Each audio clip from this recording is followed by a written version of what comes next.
Welcome, Paul Donahue here with another edition of Dollars and Cents. It's a program to present some interesting people representing various areas of our local economy who are really helping to shape, frankly, the future for economic development and jobs and quality of life in our community.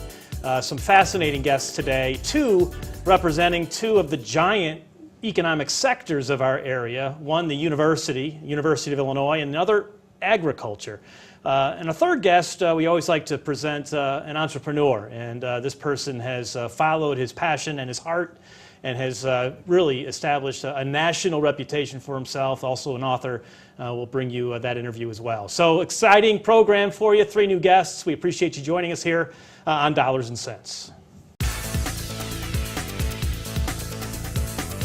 Welcome back to Dollars and Cents. Paul Donahue, delighted to have with me as one of our guests today, entrepreneur, very successful author, business person, has developed a concept for who he is and what he does for customers into a really successful enterprise. Doug Nelson is his name.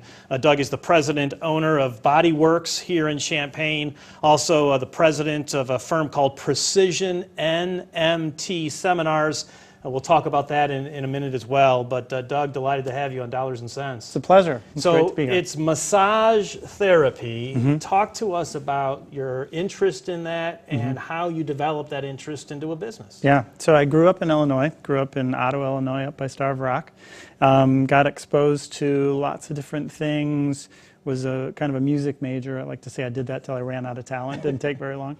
And just knew that my friends had a certain passion in the music world that I knew I didn't have that passion. Yeah. Struggled. Ended up actually teaching students how to play the instrument. I found out that their bodies couldn't do what their brains told them to do. I didn't know what I was doing, honestly, but I had exercises and I had no clue what I was doing, but something was working. Yeah. Went away to school to study exercise stuff and to become a yoga teacher. Discovered massage and thought, oh my goodness. And that was 1977, never looked back.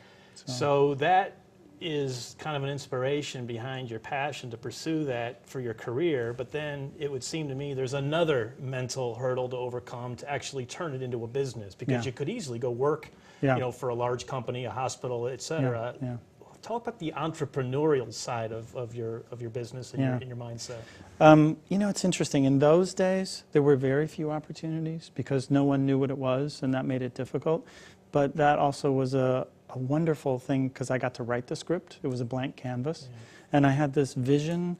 I'd love to say it was this passionate vision. I don't know. I was young and stupid. Who knows?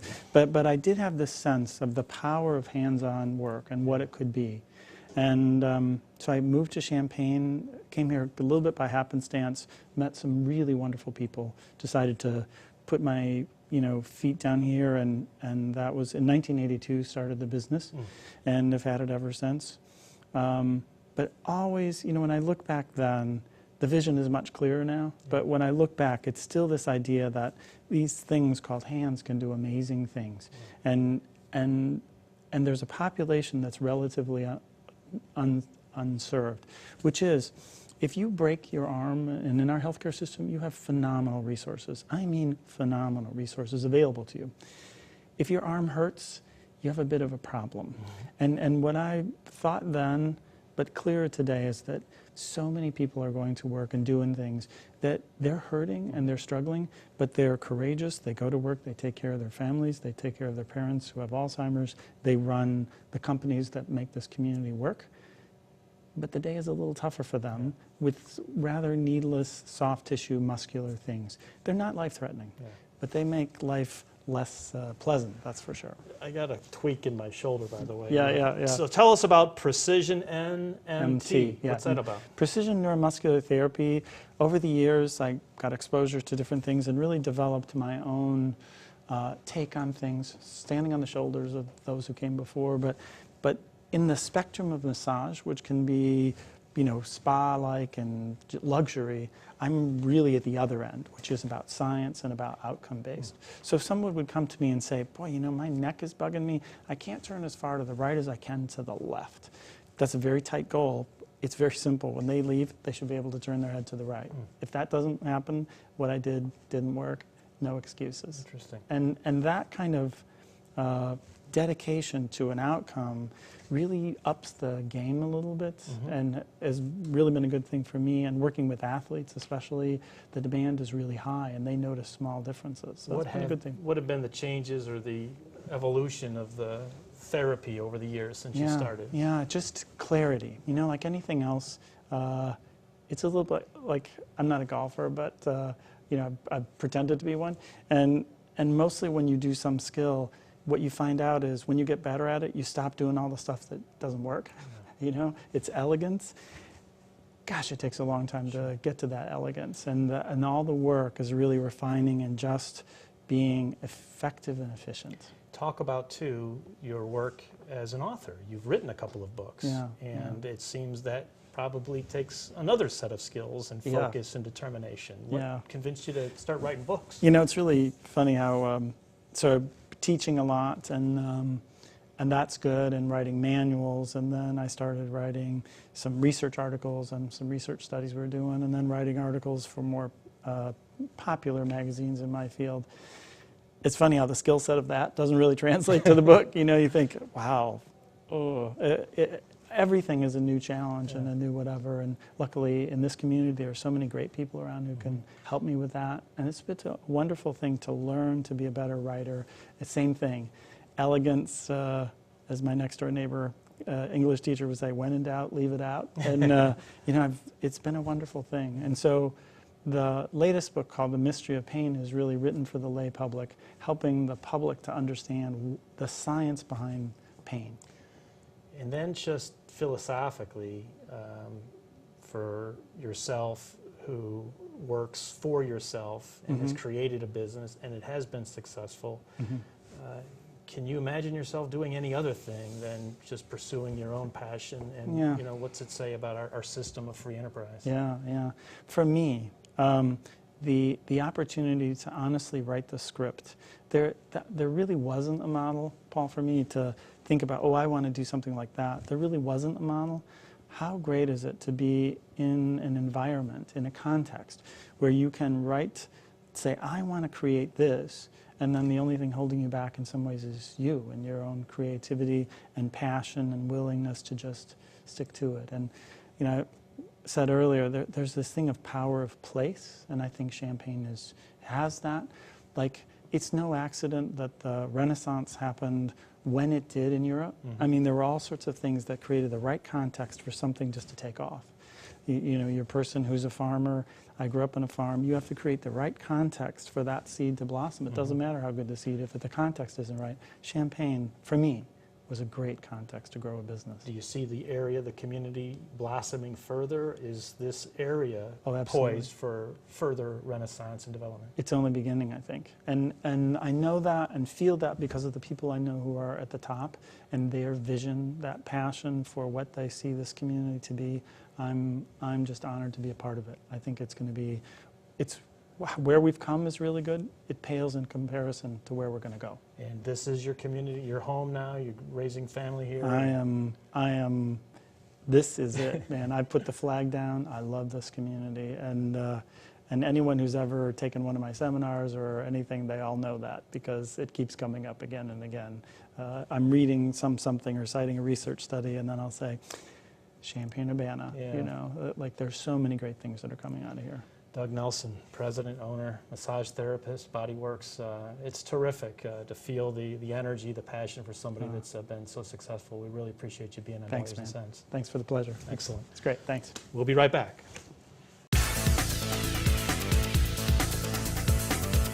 Welcome back to Dollars and Cents. Delighted to introduce to you, although it's probably not going to be an introduction for most of the people who watch the program, Lynn Warfel is sort of a legendary figure in our community, a leader in the ag community, president of the Champaign County Farm Bureau.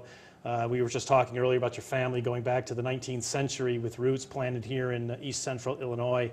Lynn, it's an honor to have you here on Dollars and Cents. Thank you, Paul. I'm glad to be here. Now, agriculture is one of those industries that I think it's sort of like air in this area. It's everywhere, but we almost take it for granted because it is everywhere. And we oftentimes don't just step back and appreciate what we really have in this area with respect to farming and ag. And if you could just help us just put into perspective, Lynn, the impact from your perspective on farming and agriculture for our area.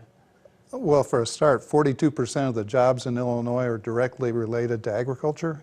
So it's huge as far as occupations are concerned. Only a small number of those are actually farmers, but there's all kinds of other occupations that really kind of feed off of agriculture. Illinois is a huge export state in agriculture. Actually, Illinois is Mexico's second largest trading partner. Only Japan sells Mexico more than the state of Illinois. So we export a lot. We also ship a lot of grain to the southeast, mostly for poultry. And then, of course, our grain is also processed into fiber and fuel. Illinois is one of the leading ethanol producing states, and also high fructose corn sweetener because of ADM principally. So it's big. It's big, and it is kind of in the shadows. Yeah. A lot of people don't realize what's going on, Right. and it's a basic industry producing a product every year and doing it more with less. Back a step or two to yourself, you're also a family farmer. Tell us about how the Warfel family got into farming. I'm Warfel M. Belaski. My grandmother was a Belaski, grandfather a Warfel. Both families go back into the 1800s coming to America. Both families came from Germany. The great-grandfather who settled where I live now came over and worked his way through the Great Lakes to Chicago, which was a very small town back then. He actually worked at a sawmill where the Loop is now, and accumulated enough money to ride the train down to Tolono, which was one of the big towns in the area because of the two railroads crossing there. And he walked out to where we live and bought the first field in 1882. It was really different back then. He and my grandmother and the oldest child lived in a lean-to on the prairie, no trees, the first winter they lived there. It must have been very rugged. That location is still part of the family farm today. Yes, it is. He expanded over his lifetime. My grandfather bought some more land in his lifetime. My father was killed in action in World War II, so there was a skip. But I've added to it in my lifetime as well. What do you think folks ought to know just about agriculture who live in the area that have zero connection to agriculture? Just some things that you feel that, folks ought to just appreciate this about when they drive down the highway or the rural roads and they see all these corn stalks and all these soybean fields, and just say, hey, did you know? Or, maybe just the size and the scale of the industry. Well, maybe start from the highway. I pick up a lot of trash every year. Yeah. People throw trash out of their cars going by. They don't really understand that a farm is our home, and our whole farm is our home. So the roadsides are just like a city person, their yard. And so respecting our property is one of the first things. Another thing I think is understanding the ethics, the morality that agricultural people have, particularly in this area. I'm very familiar with them. We have a huge amount of trust in our business. I can call on the telephone to one of the grain elevators locally and sell tens of thousands of dollars worth of product just by my voice. Wow. It's a contract. Sure. We don't even have to shake hands, and we trust each other. So our business is really built on a lot of trust. And the public probably isn't really aware of how much trust there is in our daily lives in agriculture. Another part of it that's probably hard to understand is that farmers are very passionate about their families and doing things right. In the use of chemicals, in the use of GMOs, how we treat our livestock, our animals. It's very tied up with our basic values. Most of the current information that folks would typically associate with farming is the weather. and how it impacts, a harvest from year to year. So a quick question about this year's harvest and the weather and how it's impacted what is forecasted to be for this year's harvest. This is my 51st crop, and every year has been different. This year is certainly different. We were delayed in planting, so that's going to delay harvest to some extent. And then the summer was more cool than usual. It is not global warming here. It's cooler than usual, so that delayed our crops even more. So harvest is later in two different ways. And then more recently, we just plain ran out of water. It stopped raining. And for the last 5 weeks, I only had one time when I got my shirt wet. That was it. I couldn't even wring the water out of my shirt. So that has an impact on harvest as well, trying to hurry up harvest. The plants are running out of moisture, so they'll mature more quickly than usual. Another area that folks might come into contact with current events around agriculture and local farming are farmland values. You continue to hear about the escalation in prices to purchase farmland today. Average price that I read recently, anywhere from $10,000 up to $15,000, $17,000 for an acre. What's driving those valuations? Supply and demand, very simply. Farmers have done well for several years, and they have been wizened by past experiences, and so they have been cautious about spending too much. So they've accumulated cash, and their number one thing is farmland, and so they have been buying farmland. Most of that pressure comes from farmers. So that increased pressure has caused the prices to go up. I think in general, some of the people buying farmland have accumulated a large chunk of capital, and that they buy however many acres that large chunk will buy. Give us a little bit of a crystal ball perspective on farming and agriculture land, what you see happening 5, 10, 15 years down the road, even further if you could. This is the most exciting time in my 51 years of farming. It just keeps changing dramatically. We're making great strides in the machinery, the equipment, the application of computer technology, GPS technology, infrared technology. All these things are coming together with the manufacturers and the inventors and the seeds. So it's really a promising time for American agriculture, because here in America, we can put together the pieces better than any place else in the world. Our government's stable, our capital structure is pretty stable, much better than most places. Our research, investment in research is really terrific. Companies like Syngenta, DuPont, Monsanto are all putting a lot of money into research. We've got wonderful, bright young scientists who are doing really cool stuff. I'm getting goosebumps. Anyway, it's really good stuff. I'm very optimistic about the future. Our biggest challenge, our two biggest challenges, like usual, are the weather and the government. Right. The big unknowns are government, not just our government, but governments like China. Sure. And what happens in the Persian Gulf there is very important to us. We don't have enough time to talk about all of the issues related to agriculture. We'll do a whole program on it sometime in the future, but what a pleasure to have just this brief time with you, Lynn, just to get a little bit of peek about your life and the impact that agriculture has in our community. We're honored to have you as a guest and appreciate your time. Thank you, Paul. Appreciate it. Okay, we'll be back in a moment. Welcome back to Dollars and Cents. We were talking to Lynn Warfel, one of our successful farmers in the ag community, and he talked a lot about research and where things are going in agriculture. That's a nice segue, frankly, into our next guest, Laura Frerichs, who is the director of the Research Park at the University of Illinois, and also just shared with me the head of economic development for the university. Tell us about that new opportunity. Well, thanks, Paul, for having me.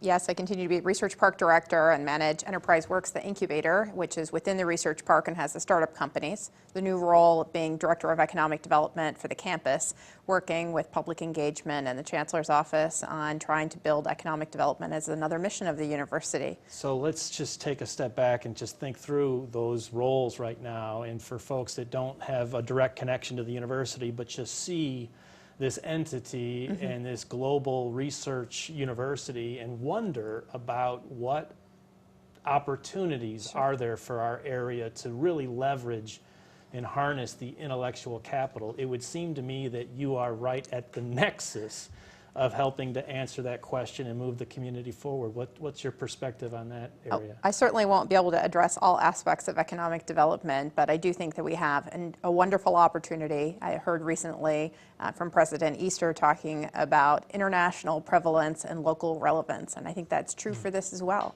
that we are a preeminent public university that is recognized globally for its strength in innovation and research, but we also have an opportunity to build on that locally, and that we can create more jobs both through entrepreneurship and company attraction if we harness that potential and see that we're best in class in things like agriculture, as Lynn was just discussing, but also engineering, data, and other key competencies of the university. Are you satisfied with the progress that you see the university and the local community making towards realizing our economic potential, or are there some obstacles still that we need to nail down to really get some momentum? Sure, and I think the Chancellor has made it quite vocal that she cares about local economic development and wanting to see more job growth, that the size of the community should grow, we should attract more private investment, and in going after jobs very in a disciplined manner based off of industry sectors that align with the university. So the types of things we're talking about are healthcare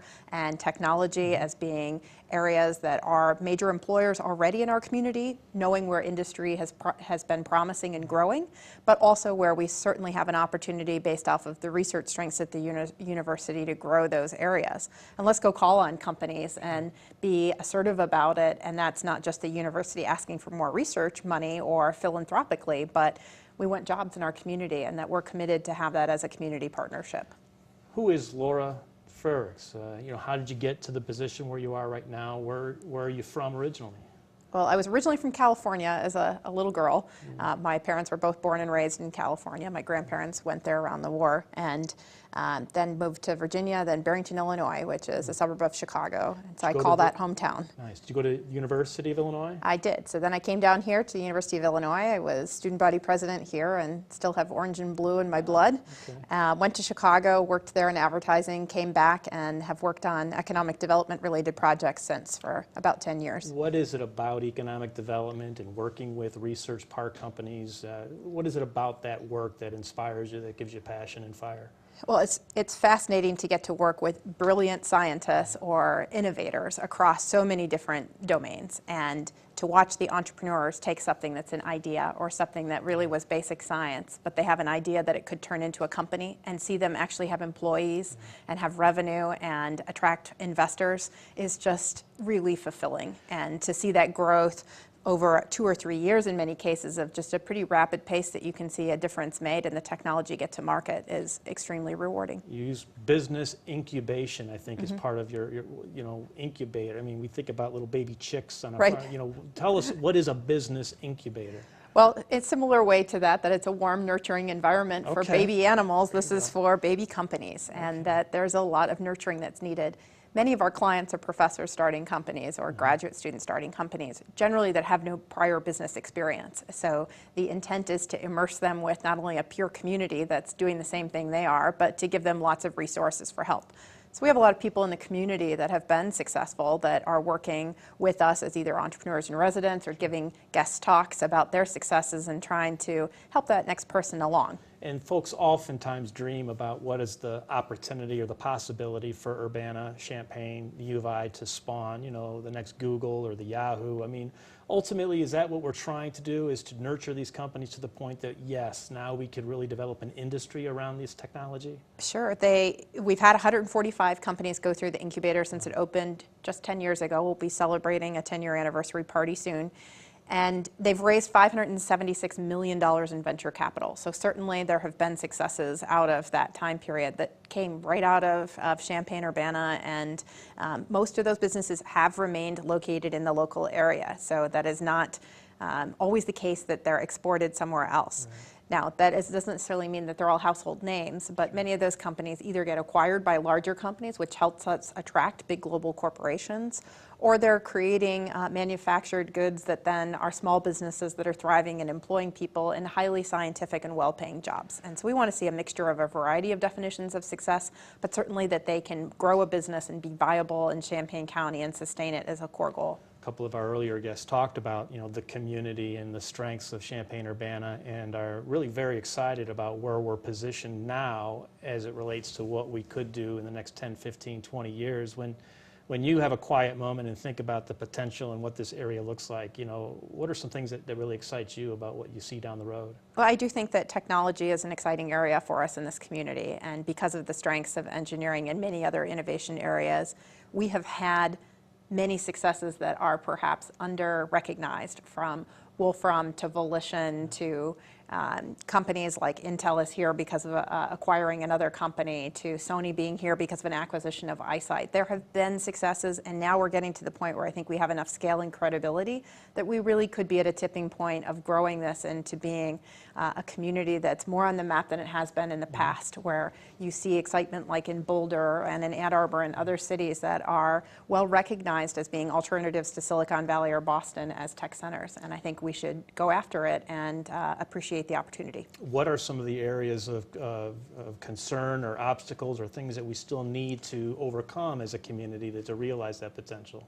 Well, certainly we're still a smaller community, so making sure that we're seen as viable at the size that we are, which is, I think, partially this concentration of companies, but also that we get enough investment into the companies and management into the companies, so that we're not just incubating them as chicks, right, and then as soon as they grow into full animals, that we lose them. So certainly this idea of retention and growth strategies for companies is still something we need to continue to work at.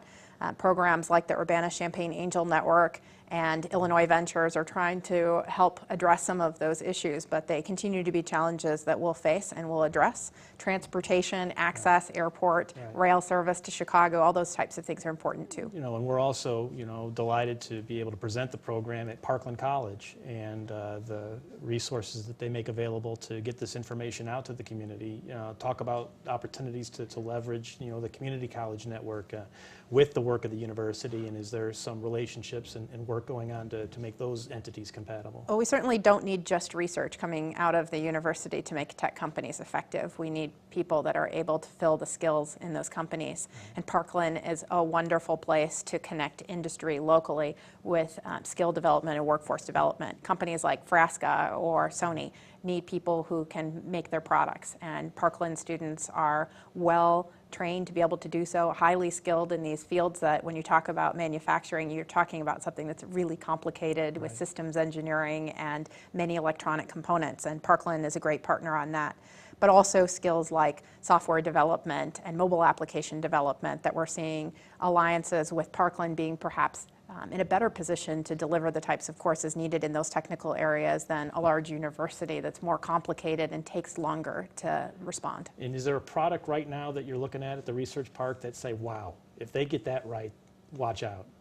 But there are always ones that we are extremely impressed by. A couple right now, there's a company called Personify that's done very well, that's using computer vision 3D sensors to be able to create a virtual green screen effect, because most of us don't have big studios like this to project ourselves in. And if you could do that with something like a Microsoft Kinect, which will hopefully be part of your camera in your phone or in your desktop soon, I think that's breakthrough. And another company that excites me, for example, is a company called Xerion that's creating battery technology that speeds the time it takes to charge a battery in a phone to about 45 seconds or a laptop a few minutes. And I think that that's another one where I'd say, I hope it's successful. I think it could have major implications of how it's used. With you in the role that you have and with the knowledge that you share and the drive and the passion that you show, Laura, I think that it stands in good stead for the university and the community. Thank you for spending some time and sharing with us about the Research Park and the university and economic development. Thank you, Paul, and thank you to Parkland for the program. Absolutely. We'll be right back.